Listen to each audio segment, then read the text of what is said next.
গ্ৰাহকসকলে কিমান টকাৰ পৰা ইয়াতে ল' ডাউন পে'মেণ্টত বাইক এখন লৈ যাব পাৰে ইয়াৰ পৰা? জেনেৰেলি চব এখন বাইক এতিয়া এনে ডিলাৰত যেতিয়া যায় মানুহে ফাইনেন্স কৰিবৰ কাৰণে প্ৰতিখন বাইকৰ মিনিমাম ডাউন পে'মেণ্ট 30,000 to 40,000 লাগে। কিন্তু আমি যোনটো এক্সচেঞ্জ মেলা ইয়াত কৰিছোঁ বিহুৰ উপলক্ষে যোনটো মানে মিনিমাম আপোনাৰ 10,000 টকাৰ অতি নিম্নতম ডাউন পে'মেণ্ট 10,000 টকাৰ দি পিনে এখন বাইক সম্পূৰ্ণৰূপে ফাইনেন্স কৰি লৈ যাব পাৰিব। আৰু লগতে প্ৰতিখন বাইকৰ লগত আপোনাক কৈছিলোঁ অলৰেডি একোটাকৈ বিনামূলীয়া হেলমেট থাকিব, প্লাছ আপোনাৰ বাইকৰ এটা ফুল বডি কভাৰ থাকিব আৰু বাইকত যিখিনি এচেছৰিজ লাগিব সম্পূৰ্ণ এচেছৰিজ আমি বিনামূলীয়াকৈ দিয়ে। এটা হেলমেট আপোনালোকক ফ্ৰী দিব আৰু লগতে এটা উপহাৰ দিব নহয় জানো? এটা উপহাৰ থাকিব, খুব আকৰ্ষণীয় উপহাৰ হয়। আৰু আপোনালোকে এই মেগালোন মেলাটো আপোনালোকে কেইদিনীয়া আৰম্ভ কৰিছে? আমি আজি আৰম্ভ কৰিছোঁ 9 তাৰিখৰ পৰা আৰু 12 তাৰিখলৈকে থাকিব। আমি 4দিনীয়া কাৰ্যসূচী লৈছোঁ। এই 4দিনীয়া কাৰ্যসূচী আপোনালোকক যে কৰিছোঁ যে সম্পূৰ্ণৰূপে আপোনালোকে যোগদান কৰি দিয়ক। যদি আপোনালোকৰ ইচ্ছা আছে প্ৰতিখন বাইকৰ আকৰ্ষণীয় অফাৰটো ল'বৰ কাৰণে তেনেহ'লে আপোনালোকে আহি আমাৰ এই বাইকৰ মেলাখন আহি আপোনালোকে প্ৰতিখন বাইক আপুনি ক্ৰয় কৰিব পাৰে। আৰু ইয়াতে আপোনালোকৰ ইয়াত মানে এক্সচেঞ্জ হ'ব? হয়, এক্সচেঞ্জ হ'ব, যিকোনো বাইকে এক্সচেঞ্জ হ'ব নহয়? এক্সচেঞ্জ অফাৰটো আপোনাৰ যিকোনো কোম্পানী আপোনাৰ বাইক হওক স্কুটি হওক আমাৰ ইয়াত এক্সচেঞ্জ কৰি আপোনালোকে ল'ব পাৰিব।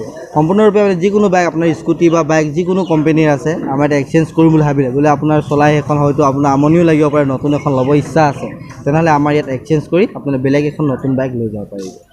এখন আপোনাৰ পালচাৰ 125 ছিংগল চিটাৰ হয়, ইয়াৰ ডাউন পে'মেণ্ট আপোনাৰ 12,000। এখন বাজাজৰ আপোনাৰ অতি তেল কম খোৱা বাইক, আপোনাৰ মাইলেজৰ ক্ষেত্ৰত বঢ়িয়া নাম্বাৰ 1 বাইক হয় চিটি 110X।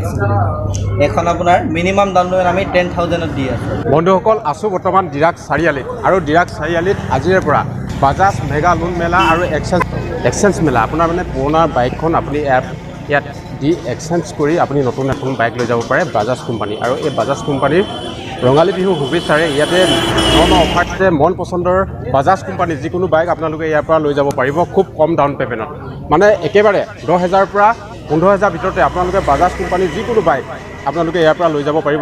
এফালে দাদা আছে, দাদা আপোনাৰ পৰিচয়টো দিব প্ৰথমে। ডুমডুমা বাজাজ জিলাৰ মানে অম্লানজ্যোতি বৰা হয়। ডুমডুমা বাজাজ জিলাৰ চেলছত থাকোঁ। পালচাৰ 125 আপোনাৰ টপ মডেল হয়। মিনিমাম ডাউন পে'মেণ্ট আপোনাৰ 12,000 পৰা আমি দি আছোঁ। নৰ্মেলি আপোনাৰ 30,000 to 40,000 ডাউন পে'মেণ্ট লাগে, কিন্তু আমি বিহুৰ স্পেচিয়েল অফাৰৰ কাৰণে আমি মাত্ৰ 12,000 টকা ডাউন পে'মেণ্ট দি আছোঁ। লগতে বাইকখন লোৱাৰ লগত প্ৰতিজন গ্ৰাহকে আপোনাৰ একোটাকৈ বিনামূলীয়া হেলমেট আৰু এটা আপুনি উপহাৰ পাব। লগতে আপোনাৰ এচেছৰিজ যি লগোৱা আছে সম্পূৰ্ণ এচেছৰিজ বিনামূলীয়া পাব।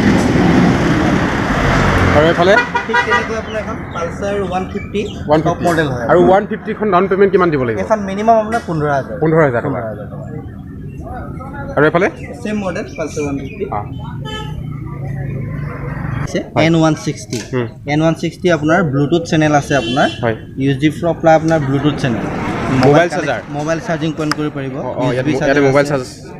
মোবাইল চাৰ্জ কৰিব পাৰিব। হয়, আৰু সম্পূৰ্ণ আপোনাৰ ব্লুটুথ কানেক্ট হয়। ইয়াৰ ন্যূনতম ডাউন পে'মেণ্ট আমি 20,000ৰ পৰা আমি আৰম্ভ কৰি আছোঁ। 20,000 ডাউন পে'মেণ্টৰ পৰা আপুনি সম্পূৰ্ণভাৱে লৈ যাব। আৰু এইফালে NS160 এখন আপোনাৰ টপ মডেল হয়। ইয়াৰ ডাউন পে'মেণ্ট আমাৰ 20,000ৰ পৰা ষ্টাৰ্ট আছে। ইয়াত মোবাইল চাৰ্জাৰ আছে নাই? ইয়াত মোবাইল চাৰ্জিং পইণ্ট নাই, NS মডেলত আপোনাৰ দিয়া হোৱা নাই। আৰু এইফালে NS এখন NS200 এইটো নিম্নতম ডাউন পে'মেণ্ট আপোনাৰ 15,000 to 20,000ৰ ভিতৰতে। আৰু এইফালে NS125 ষ্টাৰ্টিং আপোনাৰ 17,000 15,000 ডাউন পে'মেণ্ট আপুনি NS125 আপোনাৰ লৈ যাব পাৰিব। এইখনৰ চিটি 110 আপোনাৰ মেট ফিনিচিং নতুন কালাৰ ইউনিক কালাৰ এটা আহিছে আপোনাৰ চিটি 110। মাইলেজটো 100 কিলোমিটাৰমান দিয়ে। মাইলেজ আপোনাৰ 80 to 85। আৰু এইফালে প্লেটিনা আৰু আপোনালোকক প্লেটিনা বিষয়টো ক'বই নালাগে। একেবাৰে মাইলেজ বেছি দিয়া চাইকেলখনেই হৈছে প্লেটিনা নহয় জানো? ইয়াৰ মাইলেজটো অন্ততঃ 80 ওপৰত যাব নহয়, 80 প্লাছ আছে। আৰু এইখন প্লেটিনা বেলেগ কালাৰ পাব নাই বিচাৰিলে? কালাৰ এভেইলেবল হ'ব, ব্লেক চিলভাৰ আছে, ব্লেক ৰেড আছে, ৰেড ব্লু সম্পূৰ্ণ কালাৰ পাব আপুনি ব্লু কালাৰ। আৰু সেইফালে আপোনাৰ চিটি 110 ব্লেক ৰেডত আহিছে। যদি ভিডিঅ'টো ভাল লাগে তেতিয়াহ'লে আপোনালোকে আন 10জনে চাব পৰাকৈ শ্বেয়াৰ এটা কৰিব।